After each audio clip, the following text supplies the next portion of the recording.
Hi, this is Sally Jin, and I will be doing my first personal vlog. So the topic for assignment 2 in Module 3 was on technology enhanced instruction. To complete this assignment, I interviewed my coworker, Joanna Lee. Joanna is from the headquarters in Beijing at my school, and she was the one who designed a program that used technology. And she was excited to share her experience in development and as well as sharing some of her personal opinions regarding the topic. So the first question I have for Joanna was, how long have you implemented technology into your classroom? So I'll share you her answers for that.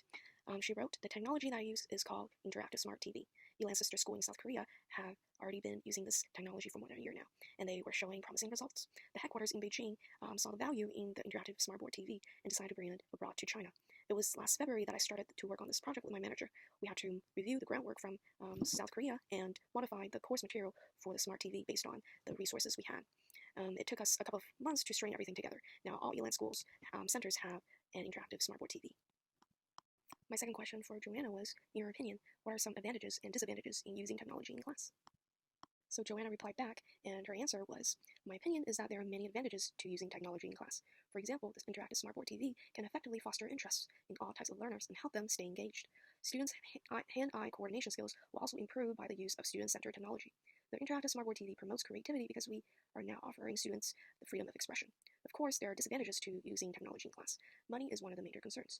The interactive smartboard TV was a big investment for Elan schools. Each TV cost 40,000 Chinese RMB.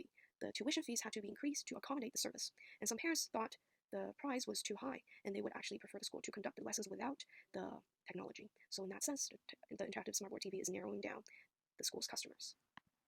The third question for Joanna was, any challenges faced during the development? So this is how she responded. It was challenging to put everything together. For one thing, our class time is much longer than Korea's. During the beginning stages, I had to redesign the class plans and find additional resources that could relate to the existing materials. At the same time, I had to finalize the cost and budget and report it to my manager. After that, the market team worked closely with my manager to conduct risk assessments, and together they set an achievable business goal for this project. Promotion and advertisement were also a matter of concern for us, because we had no idea about the parents' responses. Our solution to overcome the uncertainty is to record a demo class and send it to the parents. If the parents are interested in knowing more, we would then schedule them a trial class. The fourth question for Joanna was, any challenges after technology integration? So Joanna's answer for that one was, classroom arrangement was one of the challenges after technology integration. The interactive smartboard TV is large in size, and the classroom should allow enough space for class interactions. Some of our bigger classrooms can fit smartboard TV, but these rooms are not used solely for interactive courses. Right now, the schools are doing the best they can by continuously rearranging the classrooms every now and then. In the future, I'm sure there will be a better solution to this. Students' concentration can be another challenge for teachers. Teachers should closely monitor their students' attention span, as they can get easily distracted by the smartboard if the teacher speaks too long, or they are just simply losing interest or their understandings. Question number 5 was there any training at your company? And if so, did you find them helpful? And Joanna said, yes, there was a training session about the interactive smartboard TV, and I was the one in charge of the training session. I hope the training was helpful for the other employees. The idea is not to let the workers to absorb everything taught in the training session. The training, on the other hand, was there to set an example for referencing. I am a person who believes that technology is something that you learn by doing and practicing. Question 6, any researches on the laws and regulation in using technology and internet at school?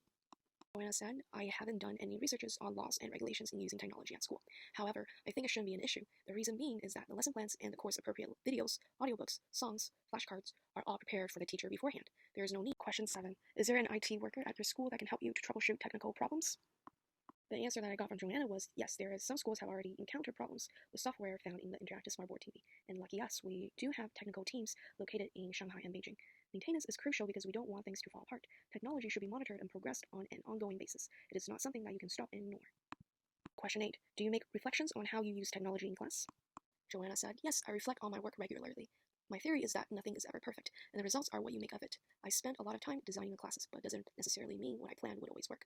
When a class is over, I would say to myself, okay, what worked well in that lesson? Can I use it again for the future? Reflection is like housekeeping works for teachers.